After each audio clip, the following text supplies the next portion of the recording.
Imagine you see a deck of cards where, instead of the usual clubs, diamonds, and spades, there are mysterious images. On one card is the Fool walking toward a cliff. On another is the Lovers. On the third, there is a mysterious priestess with a book in her hands. These cards beckon with their symbolism, as if a whole world is hidden within them. This is the tarot. Today, I will tell you what is really hidden behind these cards. Where did they come from? How were they used in the past? And why do they remain a mystery and a tool for self-discovery to this day? Where did tarot cards come from? Many people think that tarot originated as a mystical tool, but it all started much more simply. The first mentions of such cards date back to the 15th century in Italy and France. And guess what? They were used for games. It was an expensive pastime for aristocrats. The decks were called tarocchi and were intended for entertainment. No mysticism, just a game with beautiful pictures. But why did cards suddenly become a magical tool? In the 18th century, European occultists and mystics noticed the rich symbolism of these images. They associated them with ancient Egyptian mysteries, Kabbalah, and astrology. Thus, the tarot transformed from an ordinary game into a tool for divination and philosophical inquiry. Over time, the cards began to be used for mysticism and occultism. In the 18th century, Frenchman Antoine Coeur de Gebelin put forward the idea that the tarot was connected with ancient Egypt and contained secret knowledge. This version has no evidence, but it was precisely this that made the tarot incredibly popular in esoteric circles. In the 20th century, the Rider-Waite deck was created by Arthur Waite and artist Pamela Colman Smith. This version of the tarot became a classic and is still considered the most widespread in the world. Interesting fact, there is still no consensus on what exactly was the source of the tarot images. Some believe that they are based on Christian symbols, while others believe they are based on mythology. How is the deck structured? There are 78 cards in the deck. It is divided into Major and Minor Arcana. The Major Arcana consists of 22 cards that depict archetypal stages of human life. The Major Arcana can be perceived as the path of the soul, a person's journey from birth to spiritual understanding. For example, the Fool, the beginning of the journey, freedom, naivety.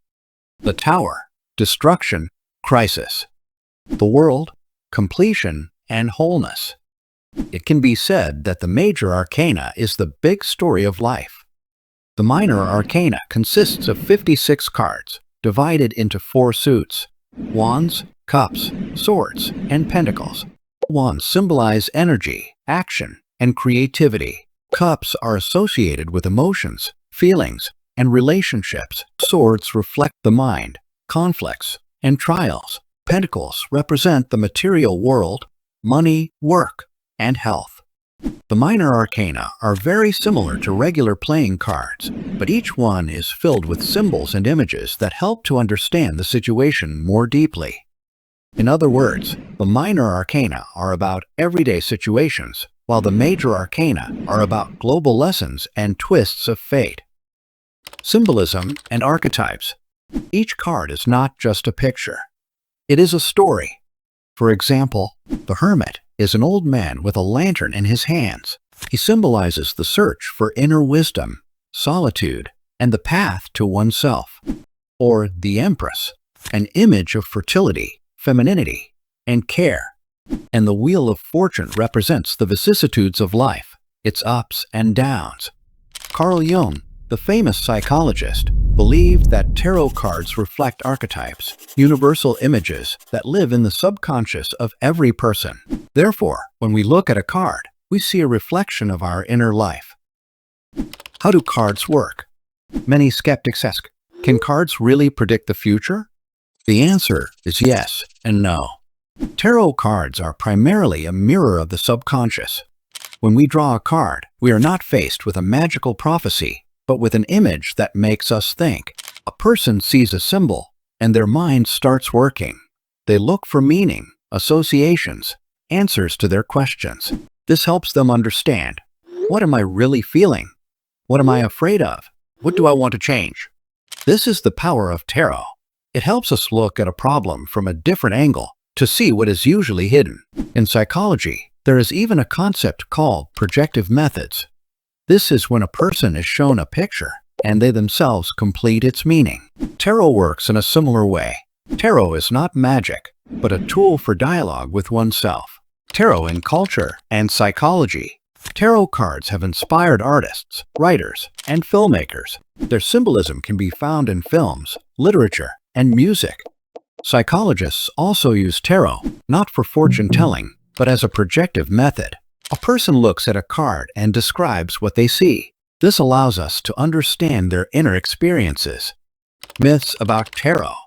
Let's dispel the most popular misconceptions. Tarot predicts the future. No, tarot shows possible scenarios, but the choice is always up to the person.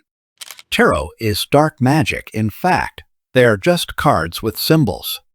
You need a gift to read tarot? No. Anyone can read the cards. The main thing is to learn to understand their language. The deck must be given as a gift. Many people believe that you cannot buy tarot cards for yourself, but in practice, it does not matter. The main thing is your intention. The cards are dangerous. Some people fear that the cards can attract misfortune, but in reality, they are just a tool, and how you use them is up to you. Why are cards needed today? In a world where people are constantly rushing around, tarot helps them slow down and look inside themselves. It is a tool for self-knowledge, reflection, and inspiration. For example, many people draw a card of the day in the morning. It's not about knowing the future, but rather about setting the mood. What should I think about today? Interesting facts. Tarot has inspired many artists and writers. Salvador Dali, for example, created his own deck. There are hundreds of different decks, from classic to the most unusual, witchcraft, gothic, with animals, or even with movie characters. Why is tarot still popular today? Tarot has survived for centuries because it combines art, philosophy, and psychology. For some, it is a mystical tool. For others, a way to better understand themselves. We live in a world where people seek answers to eternal questions. Who am I? Where am I going? What lies ahead? Tarot does not offer ready-made solutions, but rather a language of symbols that helps you look inside yourself. Tarot is not pure mysticism, nor is it just a game. It is a language of symbols, a mirror of the soul, and a tool for those seeking answers. The cards do not tell you exactly what will happen. Perhaps the most important secret of the tarot is that they do not so much predict as help you hear yourself, what is happening inside you. And perhaps that is why people have been turning to the tarot for hundreds of years. Addendum. Journey through the Major Arcana. The Major Arcana is a kind of hero's journey. The 22 cards symbolize the stages that every person goes through in their life. Let's go through them step by step. The Fool, the beginning. A symbol of freedom, lightness, and readiness to step into the unknown. This is pure potential, not yet burdened by experience. The Magician, the ability to create. He indicates that you have everything you need to get started. The High Priestess, mystery and intuition. This is a symbol of inner knowledge that cannot be read in books. The Empress, abundance, fertility, nature, and care. She is about how life fills us with resources. The Emperor, structure, rules, order. A symbol of power and control. The Hierophant, tradition, teaching, spiritual mentors. This is a connection to society and the system. The Lover's, choice. This is not only about romance, but also about important decisions of the heart. The Chariot, moving forward, victory, and control over contradictions. Strength, gentle confidence. This is not brute force, but inner courage and the ability to tame one's fears. The Hermit, the search for truth within oneself. A symbol of solitude and wisdom. The Wheel of Fortune, life is unpredictable. Everything changes, and we must be prepared for the twists and turns of fate. Justice, balance, honesty, and responsibility for one's actions.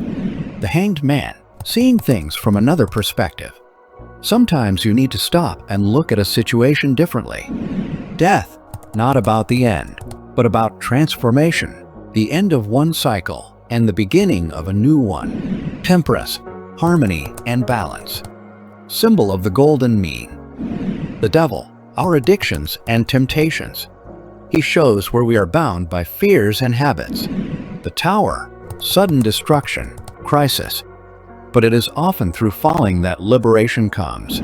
The star, hope and inspiration. After destruction, light always comes. The moon, illusions and fog.